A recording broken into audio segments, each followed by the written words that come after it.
కర్ణుడు నా సారథిని చంపి పతాకమును విరిచి నా శరీరం నిండా శరములతో నింపాడు. ఆ సమయంలో భీముని చేత చిక్కి నిరాయుధుడైన సుయోధుడిని రక్షించడానికి వెళ్ళాడు.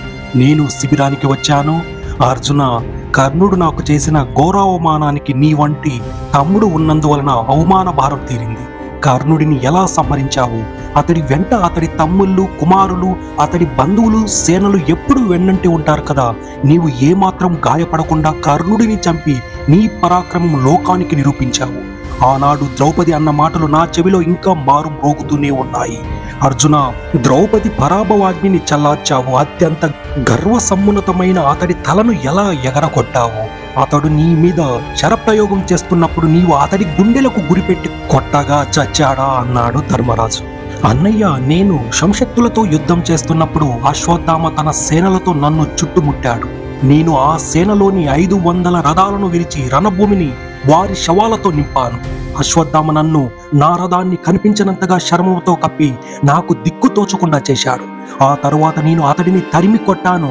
నీ కొరకు వెతికాను, నీవు కనపడలేదు. భీమసేనుడు నిన్ను గురించి చెప్పాడు. నీ యోగక్షేమాలు కనుక్కోవడానికి వచ్చాను. నా మనసు శాంతించింది. ఇక నేను యుద్ధభూమికి వెళ్ళి నీ మనసు ఆనందించేలా కర్ణుడిని వధించి తిరిగి వస్తాను అన్నాడు అర్జునుడు. కర్ణుడు ఇంకా ప్రాణాలతో ఉన్నాడని తెలుసుకుని ధర్మరాజు కోపంతో ఊగిపోయాడు. అర్జున, నేను రణభూమి నుండి తిరిగి వచ్చి మీకు అందరికి చులకనయ్యాను కదా. నేనే కాదు, భీముడు, నకుల సహదేవులు కర్ణుడి చేత ఓడిపోయారు. ఆఖరికి నీవు, కృష్ణుడు కూడా కర్ణుడి చేతిలో ఓడిపోయారా? ఇక మనకు యుద్ధభూమిలో పని లేదు. మనమంతా తిరిగి అడవులకు పోయి తాపస వృత్తి స్వీకరిస్తాము, లేకున్నా సుయోధుడి వద్దకు వెళ్ళి అతడి చెప్పు చేతలో ఉంటాము అన్నాడు. ఆ మాటలకు అర్జునుడి కళ్ళు నిప్పులు కక్కాయి. ధర్మరాజు తిరిగి, అర్జున, నీవు ఇంతటి వాడివి అని తెలిసినా మనం యుద్ధమునకు దిగక మనకు తోచిన పని చేసేవాళ్ళం. ముందుగా నీవు నాకు కర్ణుడిని చంపడం చేత కాదని చెప్పి ఉంటే ఈ యుద్ధానికి ఎందుకు అంగీకరిస్తాను? అప్రయోజకులమైన మనకు రాజ్యం ఎందుకు, రాజ్య పాలన ఎందుకు? యుద్ధముకు ముందు కర్ణుడిని వధిస్తానని చెప్పి ఇప్పుడు ఓడిపోయి వచ్చి నన్ను అవమానాల పాలన చేశావు. అసలు నన్ను ఆకాశానికి ఎక్కించి నాలో ఆశలు కల్పించి పాతాళంలోకి నెట్టడం ఎందుకు?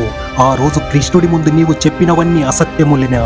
నీవు పుట్టినప్పుడు గొప్ప వీరుడివి అవుతావని, శత్రువులను నిర్జిస్తావని ఆకాశవాణి మహామునులు చెప్పారు. కానీ నువ్వు అన్నిటినీ వమ్ము చేశావు. నీవు కర్ణుడిని చంపలేవని తెలియక సుయోధనుడితో వైరం పెట్టుకున్నాను. అర్జున, నీకేమి తక్కువ? దేవతలిచ్చిన రథము, అశ్వములు ఉన్నాయి. నీ ధ్వజము మీద కపిధ్వజము ఉన్నది.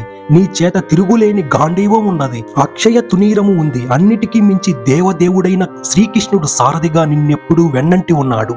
నీవు కర్ణుడి చేతిలో ఎలా ఓడిపోయావో నాకు అర్థం కాలేదు. సుయోధనుడు నీవు కర్ణుడిని జయించలేవని ఎప్పుడో చెప్పాడు, కానీ నేను నమ్మలేదు. నీ పరాక్రమాన్ని నమ్మి భంగపడ్డాను. కోరి కష్టాలు తెచ్చుకున్నాను. మన ఇద్దరిని మిత్రరాజులు నమ్మి అనవసరంగా తమ ప్రాణాలు పోగొట్టుకుంటున్నారు అని అనేక నిష్ఠారోక్తులు పలికినా అర్జునుడు ఏమీ పలుకలేదు. ధర్మరాజు ఇంకనో శాంతించక, కృష్ణ, ఇక లాభం లేదు. కర్ణుడిని జయించడం మన శక్యము కాదని తెలిసింది. సుయోధనాది శత్రురాజుల ముందు ఘోర అవమాన పాలయ్యాం. భీముని దయ వలన ప్రాణాలతో బయటపడ్డాను. పాపం భీముడు ఒక్కడే అర్జునుడిలా పారిపోక ప్రాణాలను తెగించి యుద్ధం చేస్తున్నాడు అని తిరిగి, అర్జున, ఈ రోజు అభిమన్యుడు, ఘటోత్కచుడు ఉంటే బాగుండేది. అయినా చేసిన పాపాలకు వాళ్ళు మనకు ఎందుకు దక్కుతారు? చుట్టము అంటే ఆపదలో ఆదుకునేవాడు. కృష్ణుడి వంటి చుట్టము ఉండగా నీవు యుద్ధభూమి నుండి ఎందుకు వచ్చావు? ఒక్క పని చెయ్యి, నీ గాంధీవ కృష్ణుడికిచ్చి నీవు రథము తోలు. ఒక్క క్షణంలో కర్ణుడిని వధించి సుయోధనుడిని రాజ్యం అపకరించగలడు. నీవు కుంతి గర్భాన ఉండగానే గర్భస్రావం అయి ఉంటే ఇంతటి దుర్పతి పట్టి ఉండదు కదా అన్నాడు ధర్మరాజు. అన్ని మాటలు మౌనంగా భరించిన అర్జునుడు ఆఖరున, ధర్మరాజు, నీ గాంధీవాన్ని కృష్ణుడికి ఇచ్చి నీవు రథాన్ని తోలు అన్న మాటలు సహించలేకపోయాడు.